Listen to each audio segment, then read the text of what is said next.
Halo, perkenalkan nama saya Marsil Faria, NIM 1351986. Baiklah, di sini saya akan menjelaskan dari fungsi run ini yang return-nya komen. Pertama-tama, kita inisiasi center dengan new position 0,0, lalu dimasukkan sesuai dengan current worm ID sekarang. Jika sekarang adalah komando wormnya, maka dimasukkan ke center 2. Jika agen maka center 1 dan teknologi center 3. Mengapa begitu? Karena saya memasukkan posisi worm sekarang sesuai dengan center terdekat mereka masing-masing. Lalu jika current round sekarang masih di bawah 60, maka akan dijalankan fungsi first 60 round. Apa itu fungsi first 60 round? Fungsi ini adalah fungsi yang strategis, yaitu dengan menyerang musuh secara agresif. Pertama-tama, jika ada musuh, maka kita akan lakukan trigger attack.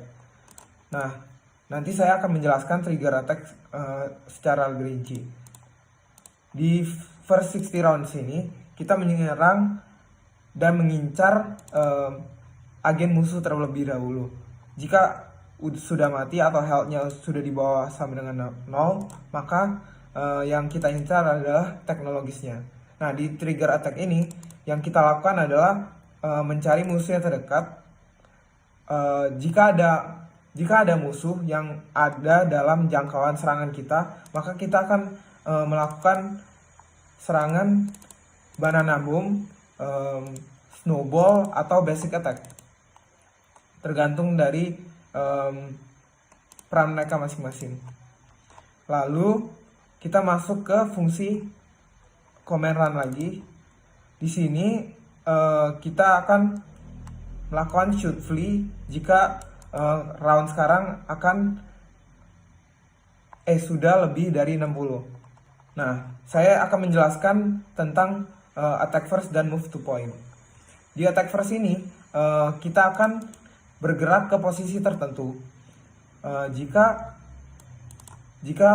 worm sekarang sudah sampai di posisi tersebut, maka kita akan mencari musuh sesuai dengan prioritas, if direction sama dengan 0. Nah, jika kita menemukan musuh, maka kita akan melakukan basic attack.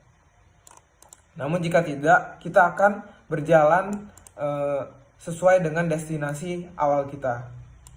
Apa itu move to point? Jadi fungsi ini mereturn comment seperti yang saya jelaskan tadi. Jika kita sudah sampai di target, maka akan mencari musuh sesuai dengan prioritas yang telah disepakati, yaitu pertama-tama teknologis, lalu agen, lalu komando. List position walkable position ini adalah list dari worms kita agar kita tidak menabrak worms kita sendiri atau menyerang worms kita sendiri, yang akan dicek dengan menggunakan is occupied. Jadi di sini dilakukan iterasi untuk mencari sel mana yang tidak ada berisi worms kita sendiri. Jika dirt, maka akan kita dig. Namun jika air, maka kita akan berjalan ke tempat tersebut. Namun jika lava, kita akan bergerak ke arah tengah. Selain itu akan dilakukan do nothing command. Baiklah, sekian dari saya. Terima kasih. Oke. Halo, nama saya Michael Philip lagi, NIM 135191121. Saat ini saya akan menjelaskan fungsi shoot flee. Oke, saat ini saya akan menjelaskan tentang fungsi shoot flee. Nah, fungsi shoot flee ini hanya akan terpanggil ketika kita sudah melebihi ronde 60. Karena sesuai yang sudah kemarin saya jelaskan tadi, 60 ronde pertama, worm-worm kami hanya akan fokus untuk berjalan ke tengah dan juga melakukan pengumpulan poin dengan cara menggali semua guard yang ada di perjalanan kami menuju tengah. Nah, setelah 60 round itu selesai, kami akan mengecek apakah worm kami harus kabur atau tidak. Gimana cara ngeceknya? Kita memanggil fungsi shoot flee yang akan mengembalikan posisi. Jika worm kita harus kabur, maka triggernya tidak nol, tapi jika worm kita tidak harus kabur, maka triggernya nol. Saya jelaskan dulu ini di sebelah sini agak fungsi subfleet. Fungsi subfleet ini pertama-tama akan memanggil fungsi get all attackable worm in range. Fungsi ini sesuai namanya akan mengembalikan priority key of worms yang bisa kita serang dan bisa menyerang kita. Artinya yang ada dalam range serangan saat itu. Tapi tidak semua worm yang ada di attackable worms ini adalah worm yang berbahaya, alias bisa jadi ini bukan karenanya dia buat menyerang kita. Maka dari itu kita harus loop di sini untuk menentukan apakah worm yang ada di attackable worms ini merupakan worm yang berbahaya alias menjadi ancaman buat kita, menjadi crack buat worm kita. Jika ada dan cracknya itu bisa menyerang kita artinya dia nggak lagi beku, maka kita akan resolve direction dari worm kita ke worm musuh itu. Kemudian kita akan mengecek. Kita hanya akan kabur ketika worm kita sisa sendiri dan worm kita bisa diserang oleh worm musuh dengan serangan basic, karena tujuan utama dari subfleet-nya adalah berusaha untuk menghindar dari serangan basic semaksimal mungkin dan selama-lamanya.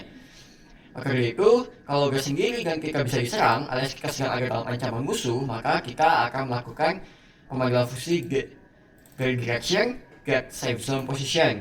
Get safe zone position ini sesuai namanya akan mengembalikan list of position yang mana aman alias tidak terkena serangan basic dari musuh. Kemudian setiap list of position itu akan kita load untuk cek apakah sel di posisi itu merupakan sel yang kosong alias bisa dihinggapi, atau apakah sel tersebut lava atau ada worm lain di situ dan lain sebagainya. Kita akan loop sekali lagi buat ngecek apakah ada posisi-posisi di mana kita bisa kabur dengan aman. Setelah itu kita akan memanggil fungsi get minimum path to center. Sesuai namanya, fungsi ini juga akan mengembalikan posisi sesuai pengembalian fungsi subfleet. Fungsi ini akan meloop semua kemungkinan posisi tempat kita kabur dan kita akan nyari yang posisinya paling dekat ke tengah. Kenapa? Karena kalau kita kabur ke pinggir, maka lambat laun kita akan mati oleh lava. Kita nggak pengen ikut, jadi kita pengen kabur tapi selalu kabur ke tempat yang aman, dari tempat paling aman itu di tengah. Makanya fungsi ini dipakai untuk mencari sel-sel posisi-posisi yang paling dekat ke tengah, dan itu yang akan menjadi return dari fungsi subfleet, yaitu posisi tempat kita kabur nanti. Nah, tapi kalau tidak ada posisi yang aman, maka akan return null. Jika returnnya tidak null dan worm sekarang masih hidup, maka kita akan kabur ke tempat itu. Tapi jika salah satu kondisi ini terpenuhi, maka kita akan lanjut ke fungsi-fungsi bawahnya tentang penyerangan. Nah, saya akan menjelaskan sedikit tentang fungsi get safe zone position. Ketika kita sudah menemukan direction dari worm kita ke worm musuh, maka safe zone positionnya itu adalah semua sel selain yang searah dari musuh ke kita. Misalnya musuh ke kita itu adalah south, maka kita nggak bisa jalan ke north dan nggak bisa jalan ke south karena itu satu arah sejajar sama musuh. Makanya kita akan remove itu. Kita akan mengembalikan semua sel dari 8 arah mata angin selain sel tempat kita berdiri sekarang, sel tempat kita sejajar sama musuh. Nah, dapat kita lihat di sini ketika worm kita sisa seorang diri dengan health yang jauh lebih kecil daripada agent musuh, kita bisa menang. Kenapa? Karena fungsi subfleet tadi. Lihat, fungsi subfleetnya akan berusaha untuk membuat worm kita menghindar terus-menerus dari serangan musuh hingga game berakhir dengan ronde mencapai ronde maksimum yaitu 400 ronde. Dengan demikian, kita akan terus mendapatkan poin sebesar 5 poin untuk pergerakan, dan musuh hanya akan mendapatkan 2 poin setiap turnnya untuk serangan yang miss. Maka dari itu kita akan profit 3 poin untuk setiap rondenya. Jadi fungsi subfleetnya akan sangat berguna ketika posisinya sedang 1 lawan 2 atau 1 lawan 1. Tetapi untuk 1 lawan 3, fungsi subfleet ini tidak dapat memenangkan pertandingan.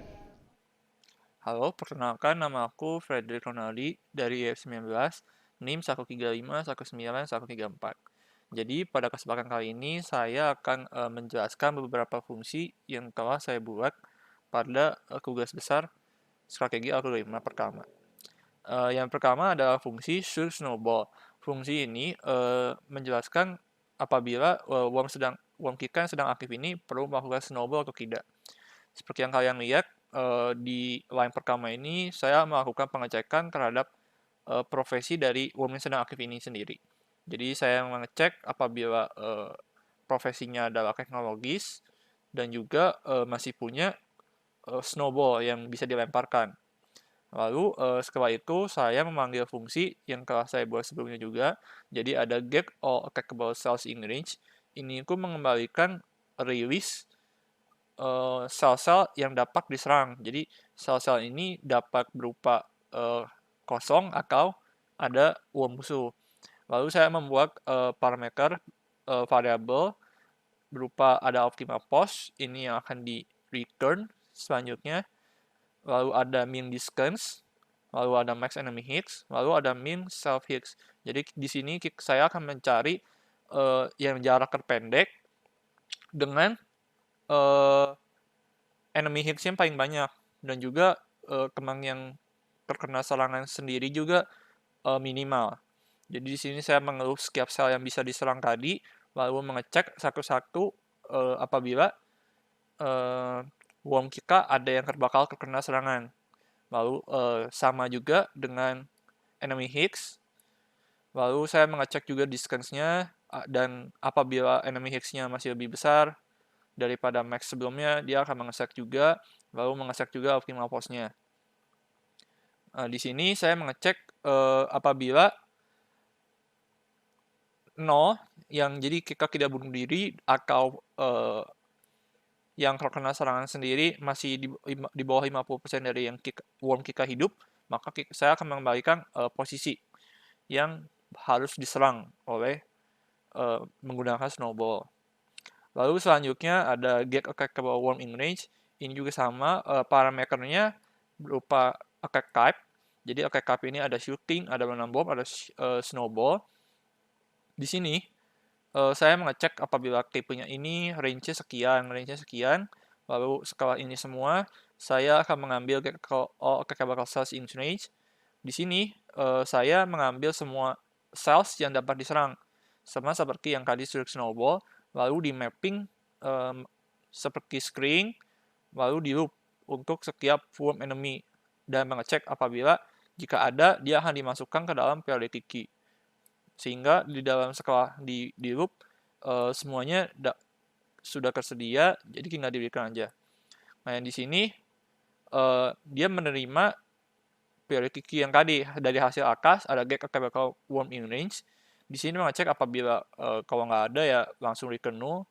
Jadi ini ku fungsinya mengambil hack dari priority key itu sendiri. Jadi walaupun sudah di sesuai prioritas, jadi ada teknologis, agen, komando. Ini adalah priority serangan kami. Jadi kalau misalnya teknologisnya masih hidup, kita akan langsung mencoba menyerang teknologis berikut juga dengan agen dan komando. Jadi setelah semuanya di hacknya dicek dan di pop seperti itu, akan dikembalikan. Lalu ada get attackable worm in range. Ini juga sama seperti ini, cuman dia menerimanya attack type. Jadi ini saya menggunakan method overloading agar memudahkan, jadi tinggal dimasukin attack type doang. Yang ini mengambil fungsi yang di atas ini, lalu yang di bawahnya ini mengambil fungsi yang di sini, dan mereturn object worm. Selanjutnya ada get attackable cells in range. Ini sama seperti method yang ada di bawaannya. Di nama bawaannya adalah construct fire direction lines.